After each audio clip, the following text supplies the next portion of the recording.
What is going on, Trash Talkers? We are back with another episode for you. Today's video, we're going to give you our starts and sits for Week 11 in the NFL. All that and much more coming your way right now.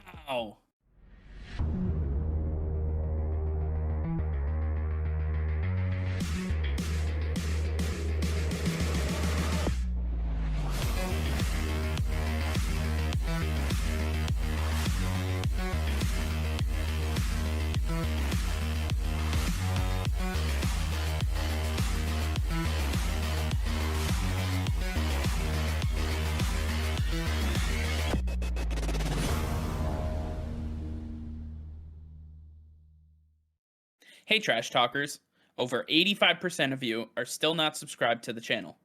Please be sure to hit that red subscribe button and turn on notifications, as it will help us create more daily content for you. Thank you and enjoy today's video. Alright Nick, week 11 is upon us and we have some really great games, a lot of great matchups, and as always we are here to go over our starts and sits. So why don't you get us started? Quarterbacks, start, sit, who do you got? Yeah, so for my start quarterback of the week, I'm going with Tua Tagovailoa against the New York Jets. Tua has looked really solid coming back from that injury, and he's facing the New York Jets, who have given up a record number of points in the last 4 games. I believe that if the Patriots can put up a blowout against the Jets and the Bills can do it as well, why not the Dolphins? You get the trifecta in the division, and Tua is going to have an incredible day. I believe that his floor is extremely high and his ceiling is even higher, especially if they are at full strength. They are looking incredible right now, and I believe that Tua can have an amazing fantasy day. And for my sit quarterback, I'm going with Kirk Cousins against the Green Bay Packers. To me, the Green Bay Packers are playing lights out, and when you have Aaron Rodgers under center, it just makes the defense even stronger because they feel more empowered. Kirk Cousins has been on and off this season, and I believe this is just going to be a bad matchup. The Green Bay Packers defense are going to come alive against him, and he's not going to show up. It's going to be a very run-heavy day for the Minnesota Vikings. I'm sitting Kirk Cousins this week.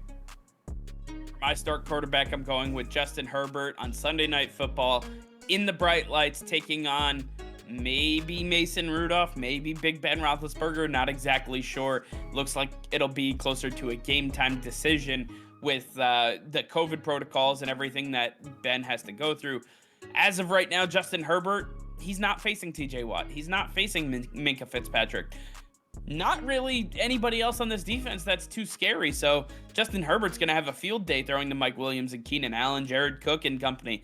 I really like this year. I think Justin Herbert's a great start this week. However, I'm going to sit Russell Wilson. I know he came back from the finger injury last week, and you know he looked okay, but still didn't put up any points.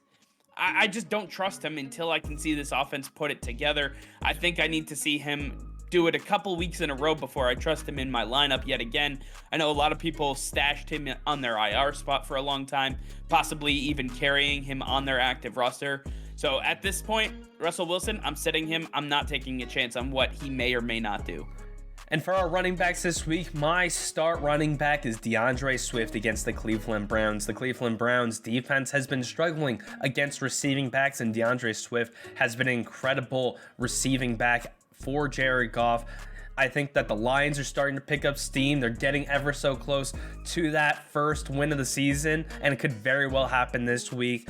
But it's going to rely heavily on DeAndre Swift getting involved in this offense, and for him to be heavily involved in this past game. He's going to be a PPR monster, and he's going to put up a ton of points. There's a high likelihood of him scoring at least 1 touchdown as well. I think the upside for DeAndre Swift is limitless, and for me, this is a no-brainer start this week.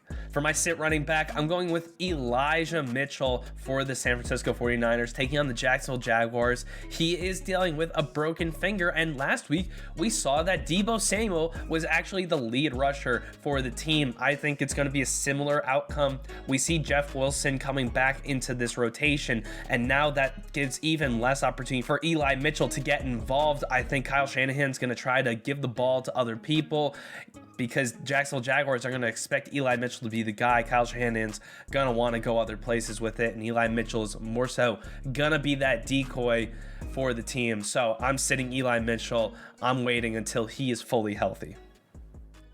For my start running back, I'm going with A.J. Dillon. If he's still available in your league, go and grab him because right now, Aaron Jones will be out for at least 1 or 2 weeks dealing with his mild knee sprain. Now you're taking a look at this offense, and the Packers really like to run the ball because they run a lot of play action passes off of that. A.J. Dillon proved that he could be a lead back already this season, and he is just an absolute monster. I think he's going to have an incredible day against the Minnesota Vikings, who are susceptible to the run, especially since they're going to try to sell out and come after Aaron Rodgers with everything they have. I think A.J. Dillon's going to have the opening that he needs. I don't see them stopping him all that often. I think it's going to be a heavy run day for A.J. Dillon. For my sit running back, though, I'm going with Antonio Gibson against the Carolina Panthers.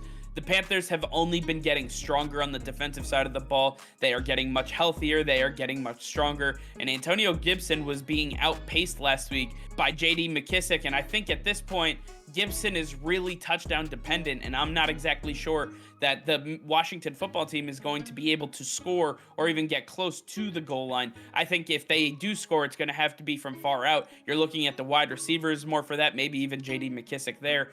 I'm not excited about Antonio Gibson this week. I'm going to sit him until I can truly trust him against a worse defense. Next up for our wide receivers, my start of the week is T. Higgins taking on the Las Vegas Raiders.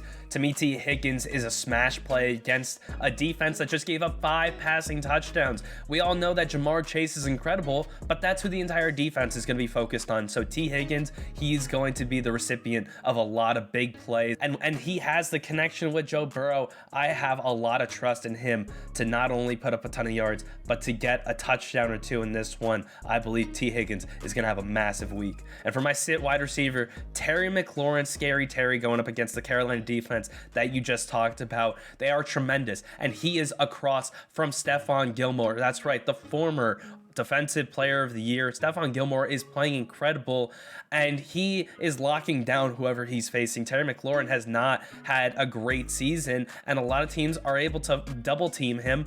He doesn't even need to be double teamed, but if he is, he's just not going to do anything for you. You're almost going to get a goose egg from him, and that's why I believe Terry McLaurin is an absolute sit this week. For my start wide receiver, I'm going with Corey Davis of the New York Jets.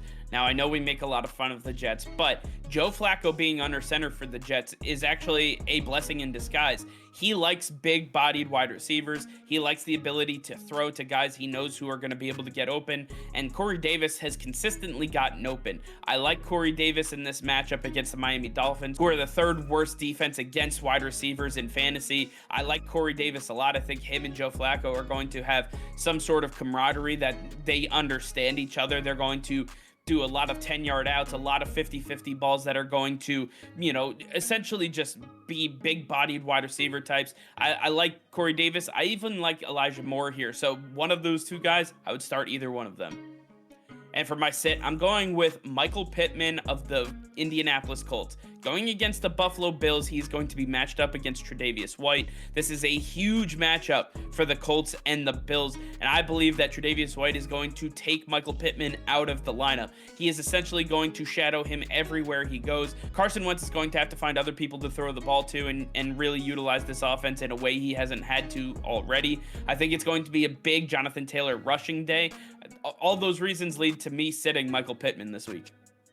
And finally, for our tight ends, my start tight end, Tyler Conklin, going up against the Green Bay Packers. I don't like Kirk Cousins, but I believe that Tyler Conklin is a great red zone weapon for this team, and he is bound to be involved in this game where the Green Bay Packers are going to be putting up points. The Minnesota Vikings are going to have to throw the ball a ton, and I believe Tyler Conklin, with the way he's involved in this offense, with the way he's involved in the red zone, I really like his high upside in getting a touchdown this week. That's really what we're looking for with our tight ends this season. And for my sit tight end, I'm going with Pat Freermuth. I don't believe that even if Big Ben plays, he's just not going to be a big part of this offense. They're going to look to get James Washington more involved like we saw last week. Deontay Johnson is there, and they're going to continue to ride Najee Harris in the run game. So I think Freermuth, he's had a success, but a lot of teams have their eye on him and they're looking out for him, which means his opportunities are going to dwindle. They're going to put a lot more coverage around him. So I'm staying away from Pat Freermuth this week. For my start tight end, I'm going with Dan Arnold. Dan Arnold has seen a consistent amount of targets ever since being traded from the Panthers to the Jacksonville Jaguars. He has been a high upside tight end that, you know, he hasn't scored the touchdown, but he has been able to get a lot of targets and a lot of yards. And the tight end position is all about consistency. He's consistently getting 6 or more targets every single week. I believe that is a massive victory for any tight end right now. I'm taking Dan Arnold and I'm riding him until he proves that I can't. And for my sit tight end, I'm going with Dalton Schultz of the Dallas Cowboys. Dalton Schultz was a really good option for the Cowboys in the stead of Michael Gallup. But now that Gallup has come back, this offense is going to be predicated on the 3 wide receivers that they have. Dalton Schultz becomes the guy that kind of just fades into the background, especially with Tony Pollard and Ezekiel Elliott being able to run the ball as effectively as they have. I think Dalton Schultz becomes the forgotten man in this offense. He's going to fade away, and that's why I'm sitting him. I may even drop him because I'm not exactly sure he's going to have a role moving forward. I think Dalton Schultz has been a nice addition to this team in the absence of Michael Gallup.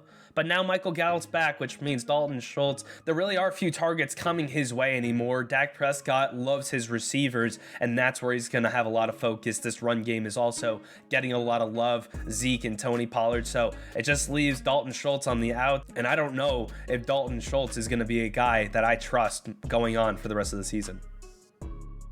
All right, well, I want to hear from you guys. Let us know in the comments below. If you have any fantasy lineup questions for us, make sure that you post them in the comments below. We can answer them for you. Let us know if you have any starts or sits or if you disagree with anything that we say. I want to hear from you guys, so let us know. All right, well, that's going to be all for now. Thank you all for watching. Be sure to like this video and subscribe to the channel if you haven't already. Hit that notification bell. We go live every single day. That'll be all. Peace and love.